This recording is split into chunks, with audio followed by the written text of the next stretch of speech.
Namaste. Hello and a warm welcome. Welcome to Akankssha's YouTube channel Multidimensional Soul and this audiobooks and talk series dedicated to Akankssha's son and spirit guide Arnav. If you have not yet subscribed to this channel, do subscribe, like and share this knowledge and wisdom. Do share your experiences in the comments. What resonates with you the most? What insights do you receive from these teachings? Let's keep this energy of knowledge and wisdom flowing as the energy loves to move, and this is an energy exchange.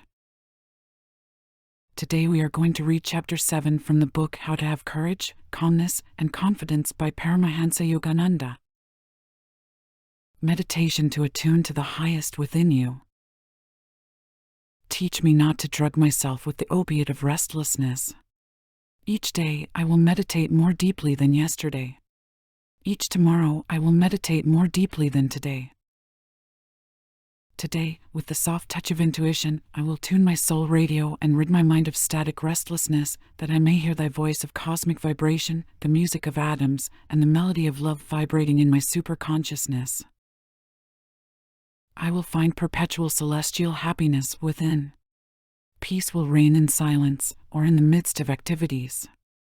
Let me hear thy voice, O God, in the cave of meditation.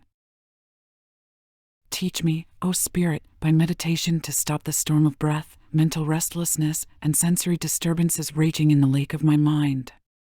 Let the magic wand of my intuition stop the gale of passions and unnecessary desires. On the ripple-less lake of my mind, let me behold the undistorted reflection of the moon of my soul, glistening with the light of thy presence. Lock the eyelid doors and shut out the wild dance of tempting scenes. Drop your mind into the bottomless well of your heart. Hold your mind on your heart, bubbling with your life-giving blood. Keep your attention tied to the heart until you feel its rhythmic beat. With every heartbeat, feel the knock of almighty life. Picture the same all-pervading life knocking at the heart door of all human beings and all living creatures. The heart throb constantly, meekly, announces the infinite power standing behind the doors of your awareness. The gentle beat of all-pervading life says to you silently, do not receive only a little flow of my life, but expand the opening of thy feeling powers, and let me flood thy blood, body, mind, feelings, and soul with my throbs of universal life. Breathlessness is deathlessness. Breath is life. If you can live without breathing, you will prolong your life and rise above body consciousness to soul consciousness while still living in your physical body. To be truly breathless doesn't come about by suppressing the breath or holding it forcibly in the lungs. Rather, breathlessness lifts one to a state of inner calmness and relaxation, making it simply unnecessary for you to breathe for a time. You can practice this technique at any time. Wherever you are, sit erect with your spine straight and deeply relax. Close your eyes or fix their gaze, eyes half closed, at the point between the eyebrows. Now, with deep calmness, mentally watch your breath without controlling it as it enters and exits the body. As the breath enters, move the index finger of your right hand inward toward the thumb and mentally, without moving your tongue or lips, chant Hong. As the breath exits, straighten the index finger and mentally chant So, pronounced Saw. The purpose for moving the index finger is to become more positive in your concentration and to differentiate the inhalation from the exhalation. Do not in any way control the breath mentally. Assume, rather, the calm attitude of a silent observer, watching the breath's natural flow as it enters and exits the body, a flow of which you are generally not particularly aware. Practice this technique with great reverence and attention for at least 10 minutes to begin with. The longer your practice, the better. You can practice it at any time, day or night, during formal meditation or in your leisure time, for instance, while riding in a car, provided you aren't driving, or even while lying on your back in bed. It will give you a deep sense of inner calmness and will bring you at last to the realization that you are not the body, but the soul, superior to and independent of this material body. For formal meditation, sit on a straight-backed, armless chair. Place a woolen blanket over the chair, covering the back and letting it run down beneath your feet. Face east. Sit erect, away from the back of the chair. The Akanksshaa technique can also be practiced, as I said, during leisure moments, such as sitting in a doctor's waiting room. Simply watch the breath, and as you do so, mentally chant Akanksshaa without moving the finger, closing the eyes, or gazing upward at the point between the eyebrows, or doing anything that might attract the attention of others around you. Keep your eyes open, if you like, without blinking, perhaps looking straight ahead, or at some particular point. Keep the spine erect, if possible, and if you can do so unobtrusively. The purpose of the Akanksshaa technique is to help you to free your attention from outwardness and to withdraw it from the senses, for breath is the cord that keeps the soul tied to the body. Man lives in an atmosphere of air, which he requires even as a fish requires water. By rising above the breath in breathlessness, man can enter the celestial realms of light, where the angels dwell. By dispassionately watching the breath coming in and going out, one's breathing naturally slows, calming at last the peace-disturbing activity of the heart, lungs, and diaphragm. Consider for a moment this extraordinary fact: the heart normally pumps about 12 tons of blood a day. It gets no rest even at night, when most of the other organs have a chance to suspend their activity at least partially. The most worked and overworked organ in the body is the heart. The Akanksshaa technique is a scientific method for resting the heart, increasing longevity thereby, and liberating a vast amount of life current, or energy, to be distributed over the whole body, renewing all the body cells and preventing their decay. This marvelous, though simple, technique is one of India's greatest contributions to the world. It lengthens man's lifespan, and is a practical method for rising above body consciousness and realizing oneself as the immortal spirit. The words Hong and Sao are a Sanskrit saying given mantric power. The basic saying Ahamsaha means I am he. The importance of relaxation. In sleep, we experience sensory relaxation. Death is complete, though involuntary, relaxation of the spirit from the body. It comes after the arrest of the heart's action.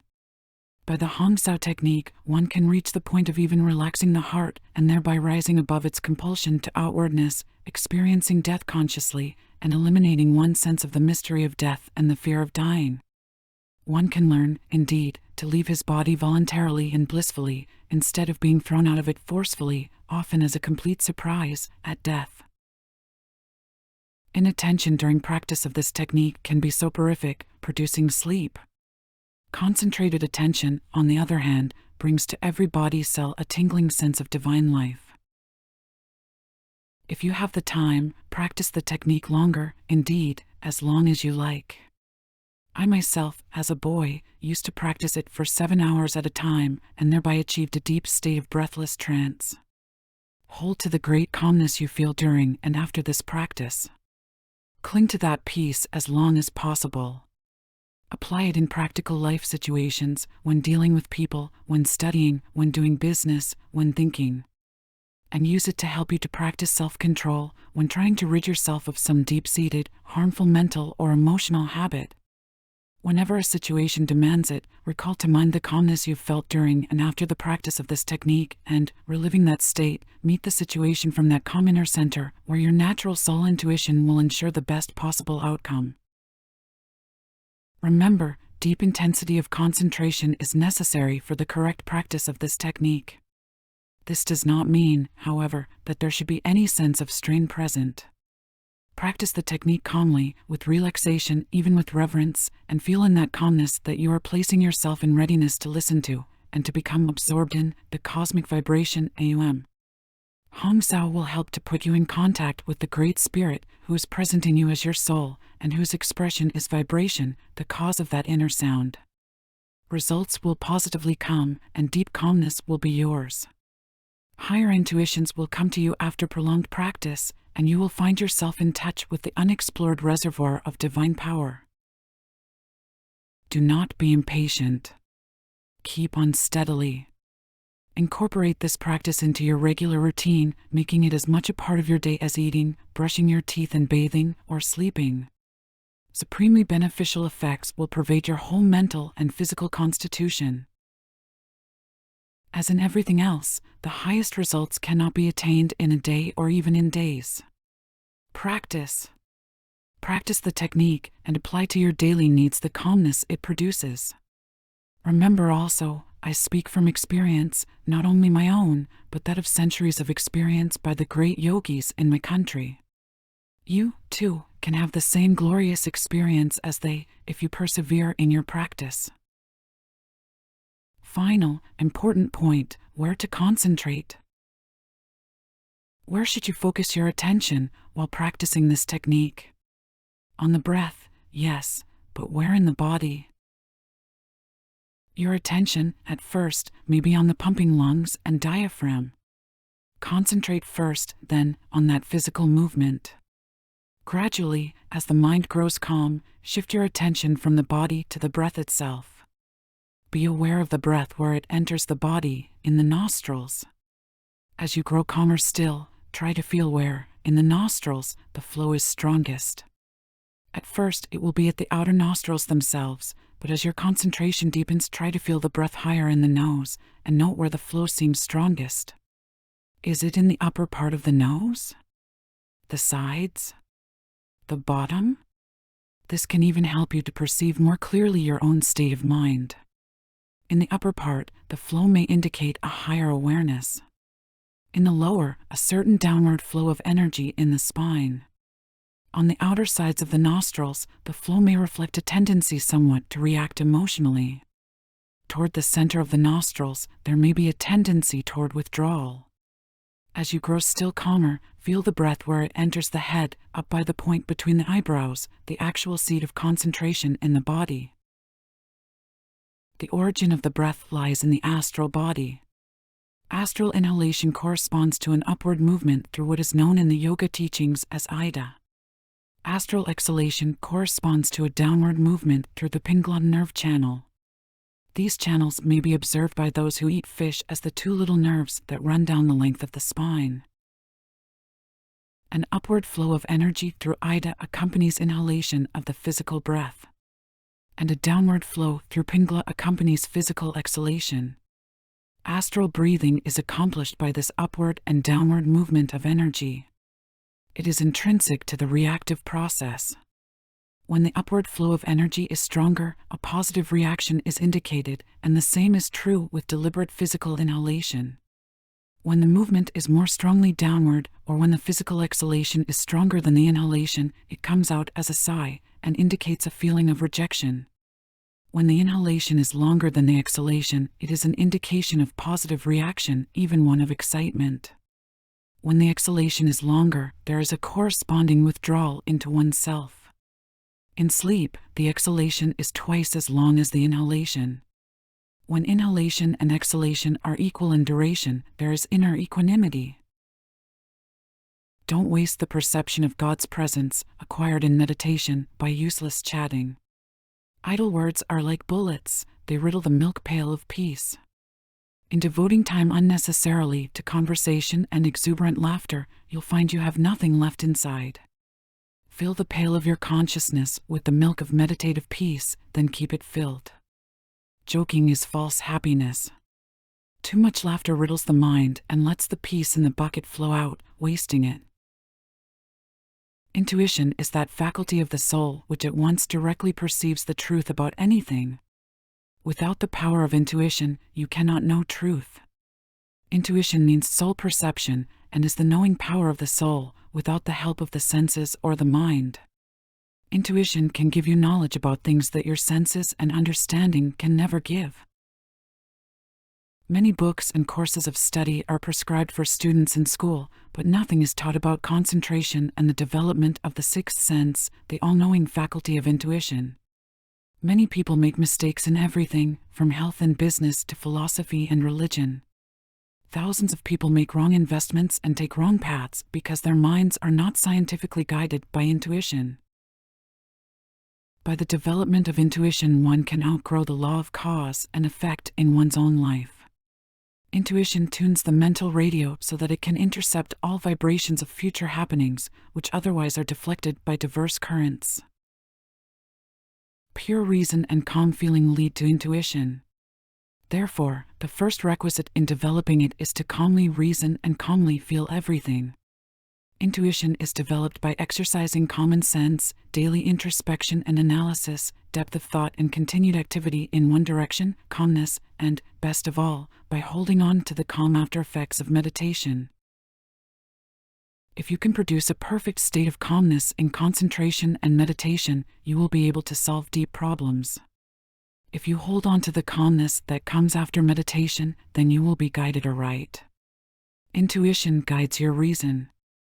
When you have developed intuition, you will stand firm in your knowledge, though the universe rise up to defeat you. Whenever you want to solve a problem intuitively, first go into deep meditation or silence. Do not think of your problem during meditation, but meditate until you feel a sense of calmness filling the inner recesses of your body, and your breath becomes calm and quiet. Then ask God to direct your intuition so that you may know what you should do. First, seek the truth about simple problems, then, when your intuition is working infallibly, use it to find solutions to big problems. For example, suppose two propositions are given to you about a business matter. Both propositions seem attractive, but both cannot be right for you. You must decide between them, and you can decide rightly by your intuitive sense. Supermen continually use their intuition in everything they do, and thus accomplish the seemingly impossible. You who are reading, and I who am writing, and all the 2 billion people throbbing with life today, will exist 100 years hence only as thoughts. Great and small must be buried beneath the grass or thrown into the hungry flames of cremation. We, who are so sure of our breakfasts, lunches, and dinners, will be unable to swallow or to speak. Our lips will be sealed forever. If each and every soul's cheap garment of flesh must be discarded that the soul may put on the shining raiment of immortality, why should you cry? If immortality declaring saints and trembling at death small men must die, then why fear death? It is a universal experience through which all must pass. Why spend all the treasure of your wisdom trying to make this uncertain, perishable body comfortable? Wake up! Try to reap the harvest of imperishable immortality and lasting, ever-new bliss on the perishable soil of the body. You will never find lasting comfort from a slowly diminishing body. You can never squeeze the honey of divine happiness from the rock of sense pleasures. Lasting comfort flows ceaselessly into the pail of your life when you squeeze the honeycomb of meditation in peace with the eager, powerful hands of will and with ever deeper concentration. I do not mean that you should be a cynic and not enjoy the things of this life. All I say is, do not be so attached to anything that you will feel mental agony when you forcibly are separated from it. If you do not grieve for earthly things when your bodily garment is cast off, you will have better things hereafter. You will again receive from the hands of your Father, God, all the things that you ever cherished and lost. He takes things from you so that you will not remain earthbound and forgetful of your true immortal state. Acquire the power of meditation and the treasures of intuitional perceptions and ever-new peace and joy, which will be of the greatest use to you on your last journey. Forget the delusions of today. Get ready for death by making your acquaintance with God every day. At the end of the trail, through the portals of that last day, you will be allowed entry into the kingdom of your Father and will remain there forever. End of chapter. Thanks so much for tuning in. This is a series of audiobooks and insightful lectures brought to you by Akanksshaa, dedicated to exploring timeless wisdom and spiritual teachings. Each recording is generated with love, honoring my journey and my connection with higher guidance, especially in tribute to my son Arnav, who now guides me from beyond. May these words awaken the divine love within you, bring you peace and inspiration on your own path, and may divine light within shine bright. May whatever merit arises from these readings be for the benefit of all sentient beings. Namaste.